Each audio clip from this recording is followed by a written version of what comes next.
Every era-changing league reaches a moment that defines its future. Not a trade, not a rivalry, but a decision between protecting what's familiar or daring to grow. The NBA faced that moment with Magic and Bird, then again with Jordan, and once more with LeBron. Each time, there was hesitation.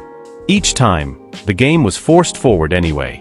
Now, the WNBA stands at that same turning point, one moment away from becoming something bigger than it's ever been.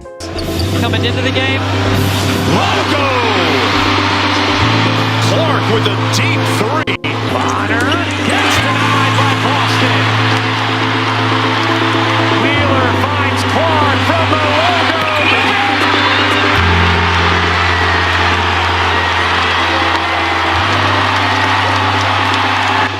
And I want to personally thank Caitlin Clark for lifting up our sport.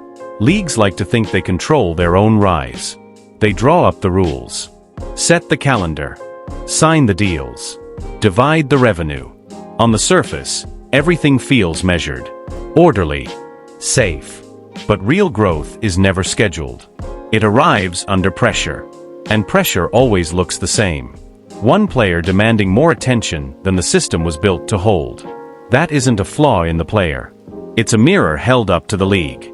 And history tells us the reaction is almost always the same. Resistance for Larry Bird follows his own shot. He wanted to be the Wizard of Oz. He wanted to intimidate people and keep them at bay. The further we are away from each other, the more I like it. Skyhook up and good. Lakers win. Clippers. And Magic was embracing Kareem as if they'd just won their 10th straight championship. It was like... When Magic and Bird entered the league, the NBA was fighting to survive. Ratings were falling. Games were shown on tape delay. There was no real national heartbeat. They didn't just arrive with talent. They arrived with a narrative.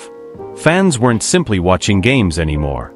They were choosing sides, marking calendars, chasing a rivalry that felt bigger than basketball itself.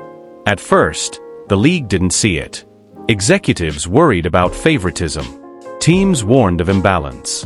Some fans feared the spotlight would narrow to only a few stars. You want to be fast like Isaiah, shoot like Bird, rebound like Barkley, pass like Magic, be dominant like Shaq.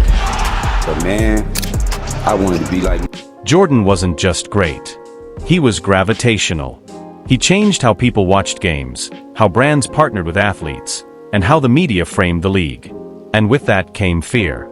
Was this becoming the Michael Jordan League? What happens when he retires? What about everyone else?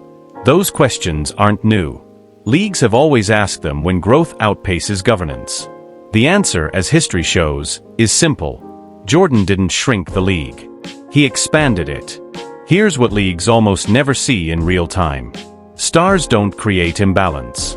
They reveal it.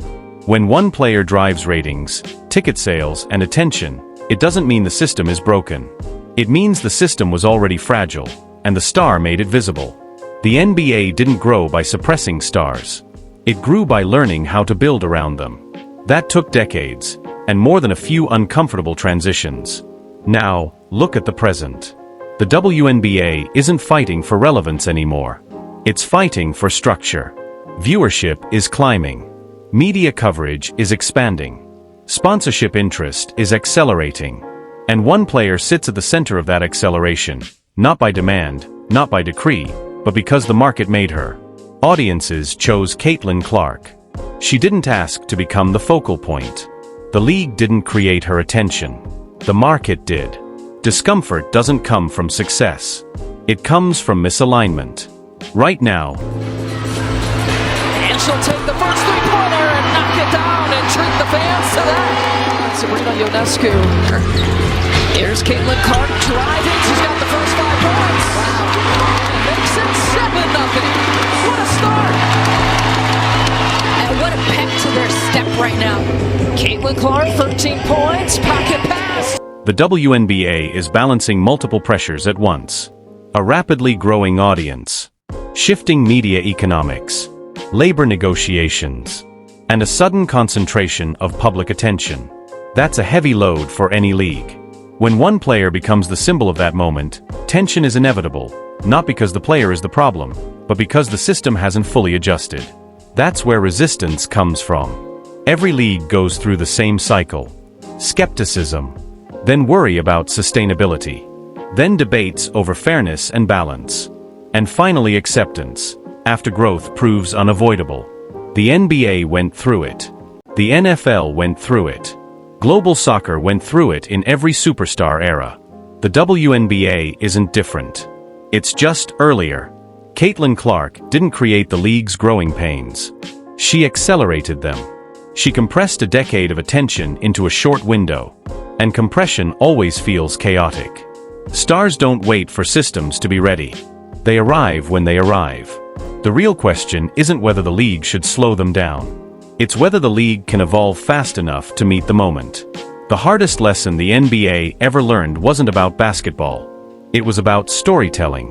Fans don't connect with leagues. They connect with people. The NBA didn't become global through parity.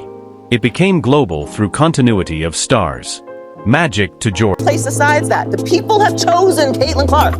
They enjoy watching her play, her style, her energy, her shot. The female version of Steph Curry, or do I need to call Steph Curry the male version of Caitlin Clark? Which one is Jordan to Kobe. Kobe to LeBron. Each transition felt threatening at the time. Each one expanded the league's reach. This moment isn't about one player getting too much attention. It's about whether the league embraces star-driven storytelling, or tries to flatten it. Whether it builds infrastructure around attention, or pretends it doesn't exist. Whether it treats growth as something to manage, or something to harness. These choices don't appear in press releases. They appear in policy, marketing, scheduling, and media strategy. And they shape the future far more than any single season ever could. Here's the counterintuitive truth. If this moment feels messy, it's because growth rarely arrives cleanly. Stagnation feels calm. Growth feels loud. The WNBA isn't breaking. It's stretching. And stretching always exposes weak points before it builds strength. If the league adapts, the outcomes are predictable. More stars emerge. Narratives diversify instead of narrow. Audiences expand beyond existing fans. And the league becomes more resilient, not less. That's exactly what happened in the NBA. And that's the opportunity sitting in front of the WNBA right now. Because this isn't about Caitlin Clark being bigger than the league. It's about the league becoming bigger because of moments like this. Stars don't replace leagues. They redefine them. And the leagues that thrive are the ones that evolve without fear. The NBA didn't grow by avoiding stars. It grew by learning how to build around them. Now the WNBA stands at the same point in its story. The moment has already changed the league.